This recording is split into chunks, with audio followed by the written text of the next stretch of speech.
Assalamualaikum,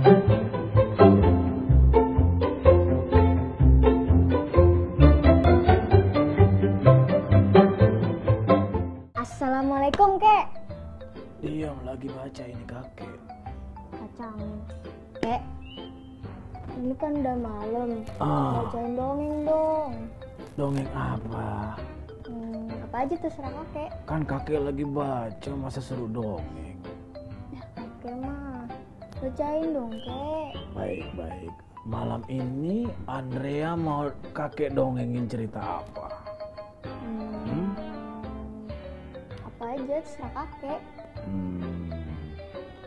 Tapi kakek mau tanya dulu, Andrea sudah gosok gigi? Udah. Sudah cuci kaki? Udah. Wah, kalau gitu kakek yang belum. Andrea sudah makan? Belum. Kakek sudah. Kok kita kebalik-balik ya? Iya. Kakek batuk. Siapa bilang kakek bersin? Iya, lupa kakek. Jadi gini Andrea, kakek punya cerita pernah dilihat satu buku, judulnya Umar bin Khattab dan Sang Penggembala. Begini ceritanya Andrea, adik-adik di rumah juga dengerin ya. Satu waktu di Madinah, Umar bin Khattab sedang menuju Makkah. Nah, di tengah perjalanan, Umar bin Khattab bertemu dengan seorang pemuda yang dulu kayak kakek waktu masih mudanya. Ganteng gitu ya. Sedang mengembala kambing yang cukup banyak. Kalau kakek bayangin mungkin sekitar ada 20-an kambing. Jadi anak mudanya mengembala di tengah padang luas. Lalu Umar bin Khattab menghampiri si anak muda itu. Menghampiri kemudian si pemuda itu, maksud kakek, Umar bin Khattab bilang begini, anak muda, bolehkah aku membeli satu saja ekor kambing kamu? Nggak boleh. Karena kakek nggak nanya sama kamu. Ini ceritanya Umar bin Khattab nanya sama pemuda. Begitu. Jadi, jelasin dong, Kek. oh iya, maaf. Kan kakek sudah tua. Kalau sudah tua, lupa berarti wajar ya. Jadi Umar bin Khattab bertanya kepada pemuda itu, bolehkah aku membeli satu saja kambing kamu?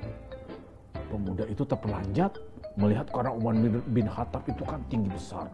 Lalu dia menjawab begini, aku ini kan hanya budak tuan. Jawab pemuda itu. Umar bin Khattab tidak kehilangan akal. Dia bertanya lagi, loh kalau kamu budak, memangnya kenapa? Aku tidak peduli kamu seorang budak, seorang apa, aku hanya ingin membeli seekor saja dari kambing kamu. Pernah makan sate kambing, Andrea? Nggak doyan. Sama, kakek doyan sekali. Kemudian, Berarti itu nggak sama, kakek. oh iya maaf. Kemudian Umar bin Khattab bilang lagi ke anak mudanya, aku melihat hewan gembalaanmu ini banyak sekali. Tentu majikanmu kan seorang yang sangat kaya. Kehilangan seekor kambing baginya, apalah artinya? Demikian Umar bin Khattab bicara dengan pemuda tersebut. Nah, kau katakan saja bahwa seekor serigala telah memangsa salah satu kambing gembala kamu. Pasti majikan kamu percaya. Begitu kata Umar bin Khattab. Andrea mendengar bujukan itu, pemuda itu dengan tenang menjawab bujukan Umar bin Khattab. Benar tuan, kambing ini memang sangat banyak. Jika aku pun berdusta kepada majikanku satu saja kambing ini hilang, ataulah apalah artinya satu kambing itu buat majikanku. Aku juga yakin majikanku tidak tahu. Tapi tuan, kata pemuda itu, fa'ainallah, di mana Allah? Lanjut, kemudian setelah itu pemuda itu bilang, keimanan kepada Allah, itulah keyakinanku. Batuk lagi. Demi mendapatkan keimanan ini, Begitu kata pemuda itu, aku telah melalui teriknya gurun Sahara sehingga telapak kakiku terkelupas. Aku sudah menemani sunyi dan dinginnya malam sampai berurai air mata. Begitu kata pemuda. Kamu mau lanjutkan? Mau? Kakek capek tapi. Ya udah sabar. Baiklah, kakek lanjutkan. Aku melakukan semua ini dengan mengorbankan sesuatu yang agung demi mendapatkan sesuatu yang lebih agung. Namun sekarang Tuhan ingin membeli keimananku dengan segenggam dirham. Tuhan ingin menukar keyakinan ini dengan sekeping dinar. No way. Begitu bahasa Inggrisnya, Andrea. Tidak, Tuhan. Tidak, Tuhan, kata pemuda. Tidak. Bagaimana mungkin aku sudi menukar mutiara berharga dengan sebongkah batu biasa? Begitu kata pemuda. Sebongkah batu biasa. Lanjut pemuda itu, sungguh seandainya aku harus memilih antara kesenangan dunia dan keimanan ini, aku tak akan sudi menjual keimananku ini. Hebat ya pemuda itu ya. Biarkan Umar bin Khattab bilang ini dirham, ini dinar, dan bilang bahwa majikannya tidak tahu. Tapi pemuda itu karena keimanannya dan karena dia tahu Allah ada di mana-mana, maka dia tidak mau menjual satu pun kambingnya kepada Umar bin Khattab. Mau dilanjutkan? Boleh. Kakek haus. Telan ludah aja. Andrea mendengar jawaban sang pemuda itu, tubuh Umar bergemetar. Gemetar itu kalau Andrea takut masuk kamar malam-malam, itu gemetar kan? Enggak.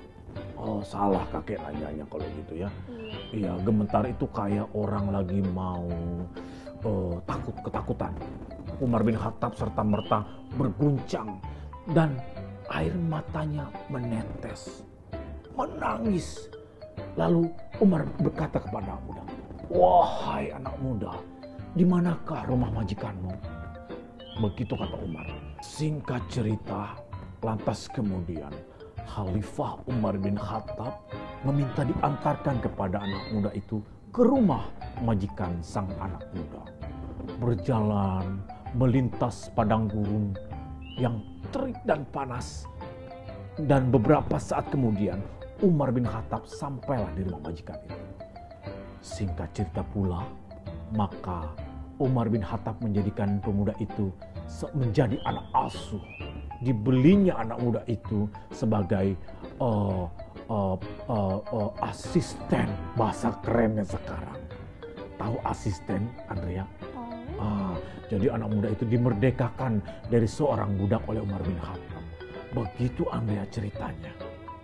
Begitulah kalau kita punya akhlak mulia, maka seberapapun orang merayu kita dengan suatu kebohongan, maka kita harus pandai bilang bahwa itu tidak benar.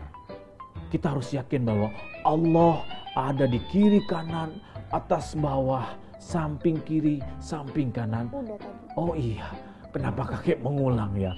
Gimana tadi ceritanya? Keren kek, pemudanya baik ya kek, punya iman yang kuat. Aku pengen deh kayak gitu. Harus, jangan cuma pengen. Andrea harus jadi anak yang soleh, soleha. Terus nggak boleh berbohong sama mama, sama papa, apalagi sama kakek. Ya, jangan suka bohong. Terus harus punya sikap yang teguh kalau dibohong-bohongin sama teman-temannya. Ya, gitu. Kakak punya cerita lagi gak? Mau cerita lagi? Emang Andrea punya uang berapa mau bayar kakek? Tadi sih aku lihat di dompet ada 1.500. Baiknya buat sedekah. Ya kak? Iya, kata Tuhan, kata Allah Subhanahu wa Ta'ala, siapa yang bersedekah karena dia ikhlas, maka berlipat ganda pahalanya. Begitu. Oke. Kakek akan cerita lagi tapi nanti ceritanya yang lain. Ya, sekarang kamu tidur dulu. Kakek mau main bulu tangkis. Sampai bulu tangkis malam-malam. Kakek tidur juga. Ya. Assalamualaikum warahmatullahi wabarakatuh.